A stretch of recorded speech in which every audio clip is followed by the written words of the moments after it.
for everyone to become part of this. This is a really important topic. It's one of these issues that is not sufficiently discussed, and the awareness of the plight of refugees throughout the world has been increased by the wars in Ukraine. But these issues have been endemic over the last 30, 40 years in particular. And we don't sufficiently pay attention to the fact that those refugees are us in a different generation. My family were refugees from war previously and not too long ago. My father, my grandparents. My grandparents on my mother's side were also refugees, came to the United States. They weren't called such, but that's exactly what they were.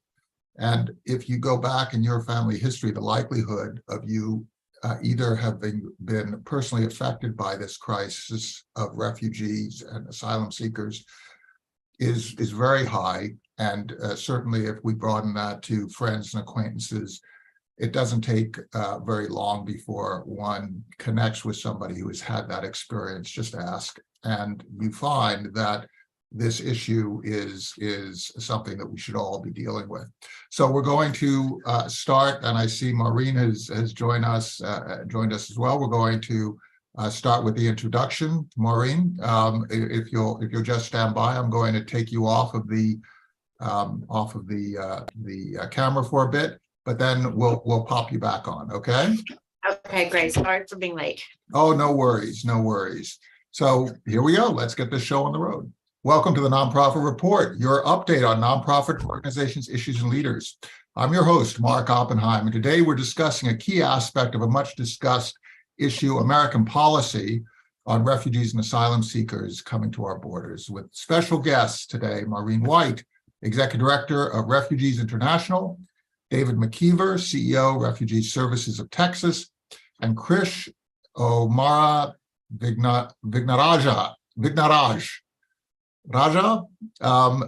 Krish, can you correct me?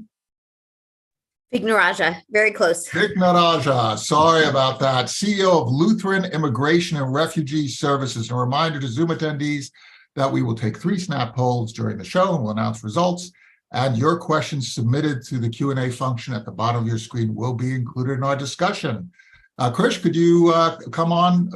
Oh, great to see you. Thank you all for being here. Krish, I'm going to go to you just because I messed up your name, and I do apologize. The U.S. provides protection to certain persecuted peoples through 2 programs. The refugee program is for those outside the United States and eligible relatives, while the asylum program is for those within and arriving at the United States at the U.S. borders. The current Refugee Act program was passed in 1980 as an amendment to the Immigration Nationality Act of 1965 and the Migration and Refugee Assistance Act of 1962. So the intent of these laws was to provide a permanent and systematic procedure for the admission to the United States of refugees of special humanitarian need, and to provide an effective resettlement and absorption of those refugees. But Krish, let me ask you something in all candor. We've seen a lot of news coverage about what is going on at our borders. And if you take a look at our per capita absorption of refugees here in the United States, we are really, really low down on the totem pole of people who open their hearts and borders to refugees. What kind of a grade do we receive here in this country, and how can we actually stand by our values in a way that is faithful to those values? Yeah, Mark, thank you so much for hosting this conversation. Thank you for having me. Candidly, I'm probably a harsh grader, but I think that this is a candid and honest assessment. I think we would give them a B-, a C+. Part of that is just, I think, taking into account the kind of current context of where we are. There are 100 million people displaced globally, more than any time in our history. The current administration has definitely done better than the last one. Obviously, we've seen in the news some great coverage of the work resettling Afghans and Ukrainians, starting to rebuild the refugee resettlement system, pushing an end to problematic policies like Remain in Mexico and Title 42. But, as you know, the US has resettled only 20% of the 125,000 refugees we said we would in 2022. The Biden administration has set a goal of 125,000 refugee admissions for next year. But in order for us to get anywhere close to that, we need to boost and streamline refugee applications that are being processed overseas, because we are facing unprecedented global displacement crises. And that's where I think the administration needs to really focus on how do they build infrastructure, how do they make sure that they use innovative technology, just as we are using Zoom for this conversation, using video conference capability. So it isn't just about judges adjudicating cases overseas. Those are the meaningful steps that we need to take in order to truly meet our role as a global humanitarian leader. I have a question for you, David.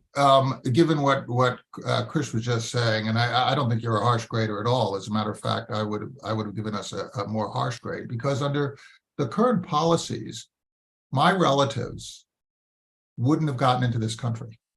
There's no way. And not only would my relatives not have gotten into this country, so many people who are opposing a more generous refugee and resettlement policy, so many of their relatives wouldn't have gotten into this country either. My question is this, David, and you're so well situated, given your location in Texas, where there is this tension, of course, right, because so much of the burden hits Texas. So much of the burden hits Texas, and that's unfair. Why should we be considering a more generous policy toward refugees, or should we be considering a more generous policy toward refugees? You deal with this all the time. Absolutely. What is the answer that you provide people? Mark, like you previously stated, look, a lot of us are at one point of our lives part of a refugee program. Again, I think the Biden administration is doing a wonderful job. However, we're just not fast enough in our processes. Like Krish stated, the presidential determination for fiscal year 22 was 125,000. However, the number in fiscal year 21 was 62.5. We need to increase those numbers. I think that we here in Texas doing an amazing job, when individuals are coming into our state.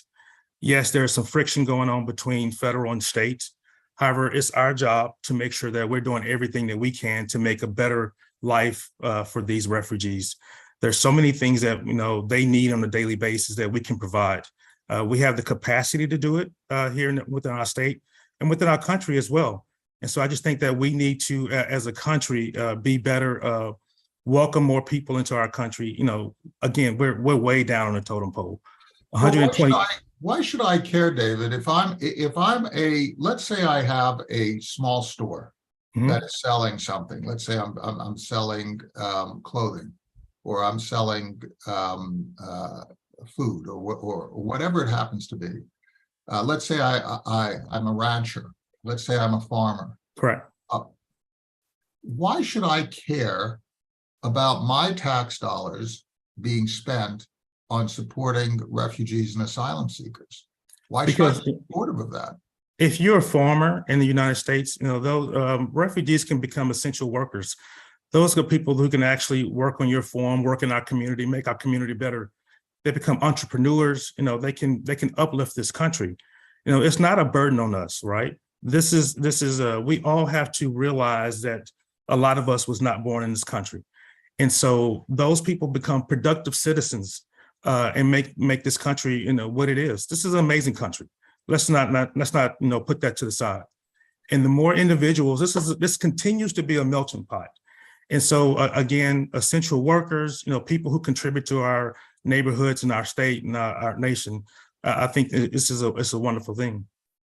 So Maureen, David is making both a values judgment, a values argument, and an economic argument, right? David's making the argument that not only should we do this just because it's the right thing to do, and it connects to our history, but also because economically it's beneficial. We have a labor shortage, certainly in certain industries.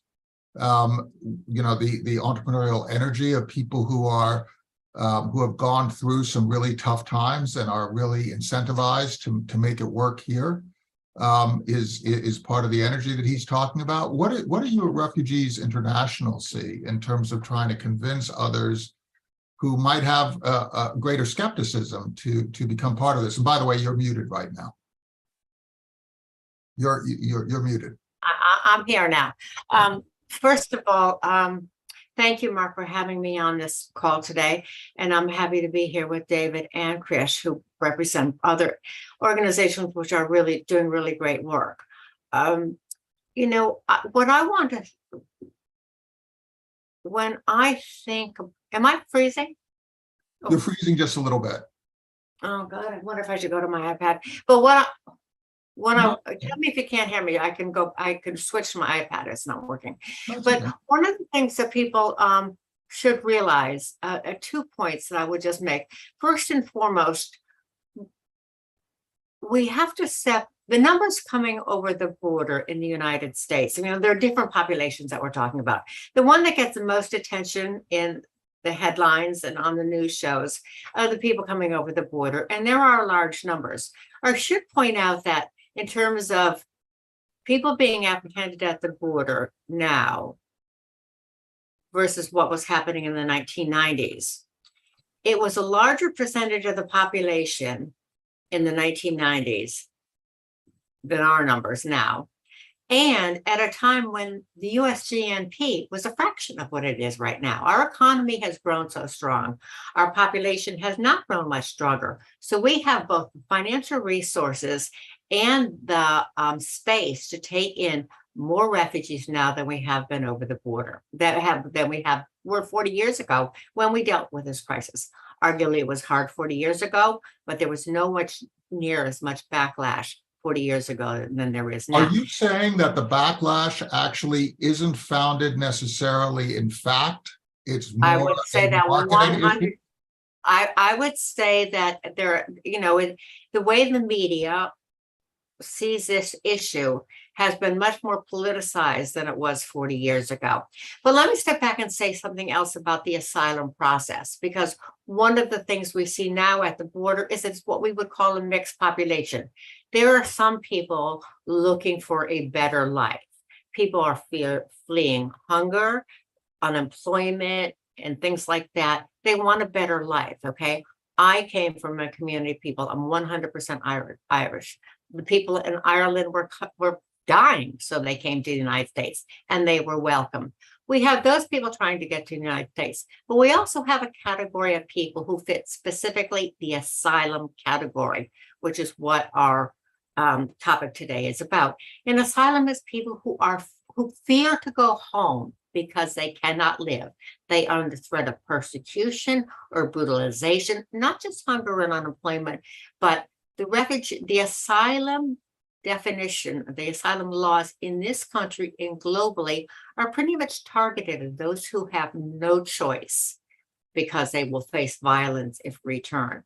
And I think if we look at a sort of big historic view of this, the asylum laws were established after World War II. And there had been a movement towards global refugee asylum in the 50 or 60 years before World War II. But these are not the law. They're the law of the land in the United States, in federal law, and in most state laws, that a person fleeing persecution or fear for their life has a legal right to enter this country. So a political figure in New York once said to me, "Why do we let these people in?" And I turned to him and I said, "Because it's the law." And so there's a moral reason, there's an economic reason, and there's a legal reason. Arguably, we can change the laws, but we haven't changed the laws. And there is not an overwhelming popular agenda for prohibiting people fearing persecution and life-threatening circumstances from seeking asylum. We've got a moral and economic and a legal responsibility to do so. So there's a global pushback against this, and it's quite troubling. But here in the United States, it was difficult during the last administration. It's gotten better with this administration, but it's far from perfect. The protections. I have a question. I have a question for you all. If you take a look at this from I'm going to separate the economic side from the moral side. You've got Krish, who represents Lutheran Immigration and Refugee Services, which comes out of a Lutheran tradition. We have a more secular, two more secular groups. To what extent do we interact on a moral basis in this country? We can't necessarily foist our morality, our ideas of values on everybody in the world, but to what extent do we think about enacting policies, like in this case, that really are about people who are caught between death and fleeing, right? To what extent is this important to who we are as a country and what we represent? Krish, how do you see this in terms of this idea of democracy and creating a world that we actually all want to live in? And I think it's all additive. What I mean by that is there are a number of arguments for why the US needs to continue to be a welcoming nation. Everything from what David was mentioning about the economics, what Maureen was mentioning about the legality and upholding our US and international obligations. But I do think it's also important to understand, for many faiths, welcoming the stranger is the core value. And so freedom of religion is in part expressed by the ability to welcome new Americans and immigrants who are fleeing the most dire of circumstances. But it also relates to our national security. Obviously, Ukraine and Afghanistan are two concrete recent examples of why, some of our strongest advocates are veterans and national security officials. But I also think that there is a morality of the US has always been that beacon of hope and freedom. And for us to maintain global humanitarian leadership, I think requires us to understand, why are people fleeing? Some of the reasons are obviously the more traditional reasons of war, persecution, violence. When people ask, well, why would a mother allow for her child to go unaccompanied 1,000 miles, right, through jungles, through Mexican cartels? Well, because the alternative that she faces is actually worse. I mean, just imagine that, right? What is that child? What is that family facing? But on top of that, I also think it's important to at least just touch on the climate crisis. At least a third of the migrants that we are working with today are fleeing a climate-related disaster, more than 20 million per year right now. And that's only going to get worse. By 2050, we expect 200 million climate displaced persons. Climate displacement. So you're talking about refugees who are fleeing for political reasons. You're talking about refugees and asylum seekers who are fleeing violence. You're talking about people who are fleeing because of climate. And the real question is, how do we interact with people on these different bases? David, when you're interacting with people in a state that is very famously led by people who are making certain points, either by advocating closing of the borders or by busing people to different states. And there's a valid element of this, right? Because the border states are absolutely bearing a disproportionate part of this impact, and they need more support. How do you convince somebody that there are different approaches that are a mix, that include different aspects, and there's not just a black or white kind of a situation here? How do you get people to move a little bit on each side and come together on solutions? Or can you? That's a great question, Mark. I think for the most part, individuals want to know, on the other side of the fence, they want to make sure that people are doing things the legal way. And we want to make sure that we are providing that information. We are doing everything that we can to bring hope to individuals who want to come to this country the legal way. And so we have to make sure everything is documented. We have to make sure that we're audited, everything is, up to standard. And we have to make sure that we're voicing ourselves and making sure that we're saying we're a good agency, we're doing things the right way, and we're doing things, again, the legal way. Maureen is absolutely right. I think most individuals know that this is the right thing for our country to do. It's the legal thing for our country to do. They just want to make sure that we're doing things the right way, right? And nobody is coming in this country undocumented and committing crimes. And so there's a scare tactic that's going on here, brought on by the previous administration. We want to make sure that we kind of put that far out and say we're doing the right things. There's a lot of steps to becoming a U.S. citizen. There's a lot of different programs, and So we want to make first sure. thing you're talking about is diminishing fear, right? Yep. Get back to facts that we can actually all look at, Mhm. and stop this sort of fear mongering. Correct. Correct. Maureen, if you were then going to go from stopping fear mongering and you get people in a room, you're going to say, okay, what kind of policies do we need to have? And one of the policies that seemed to me to be pretty obvious is that you share the burden so that the border states are not bearing such a disproportionate, particularly the southern border states are not bearing such a disproportionate share.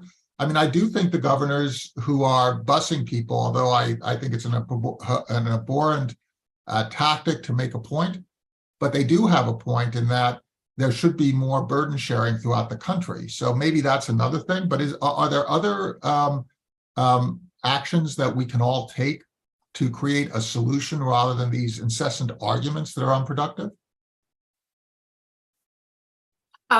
You raise a good point because it is true that the southern states, some southern states do bear a disproportionate share of the burden of the people who are coming over immediately.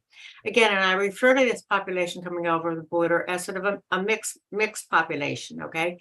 Some are actually fearing. The reasons for fleeing are differently, and some of them are treated differently because of the different origins of their motivation. And some are coming here to rejoin family members, legitimately they fear for their life and they've got a place to go when they come to the United States. The problem is with what has happened on the southern border is the processing of these individuals who come across is so burdensome and so inappropriately funded that they end up congregating in those parts of the country rather than going to the other parts of the country where they have relatives, where they know work is. And so the processing backlog has fed into this narrative of crisis. If the people were processed quickly, and the Biden administration just in this past year has made some pretty significant policy changes to speed up the processing of those who are coming over to seek permanent asylum. Some want to rejoin relatives, some want to stay temporarily, some are looking for temporary protected status, which we provide to certain nations which have conflict. So there are many categories. It is the backlog and the processing problem, which was previously which is a function of what happened in the previous administration. Cleaning up that mess has taken longer than people wanted. It costs more, and it necessitates a whole new hiring and infrastructure building process on the border, which hasn't happened yet.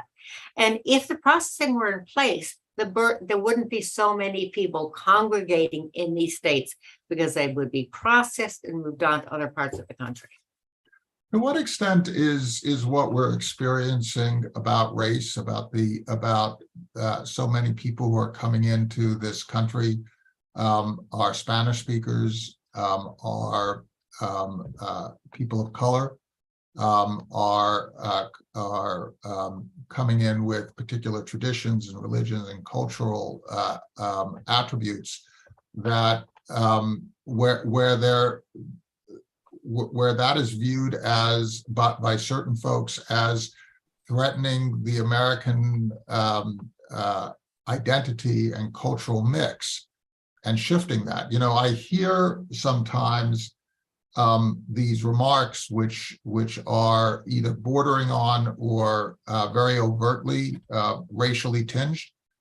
And I look at that and I'm thinking, you know, are we not talking about a big issue that is causing this lack of efficiency? Is it just administrative, or is it intentional as a way to as a tactic to create facts on the ground that elevate tensions, political tensions, and so on for political purposes. Krish, David, Maureen, do you have any views on this? And is there a way that we can finesse that to create solutions rather than these unproductive debates?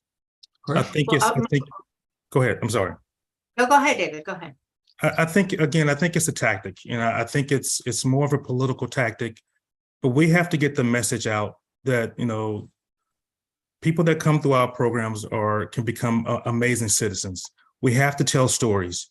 We have to get our story out there and say, this is what individuals are doing in our community, because I think it's nothing more than a scare tactic that says, it's us against them.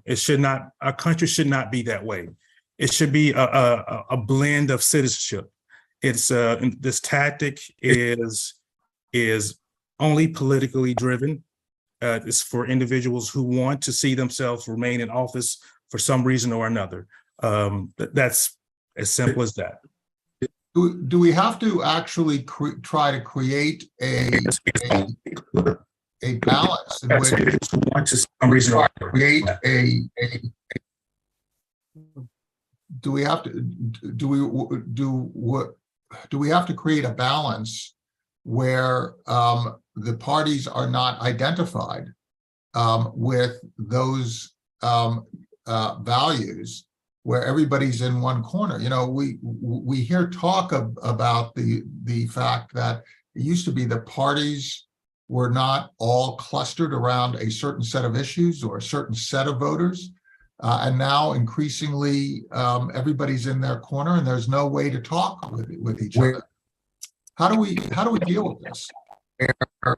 How do we deal with this?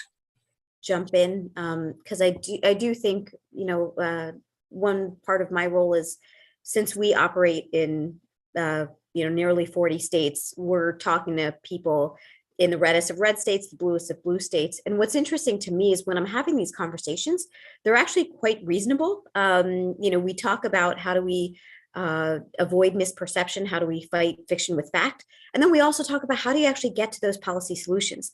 The vast majority of people, right? The vast majority of people believe that we shouldn't have an entirely open border or an entirely closed border, right? Most people believe we need to have policies where there's a process, where that's efficient, effective, so people aren't waiting 20 years to reunify with family.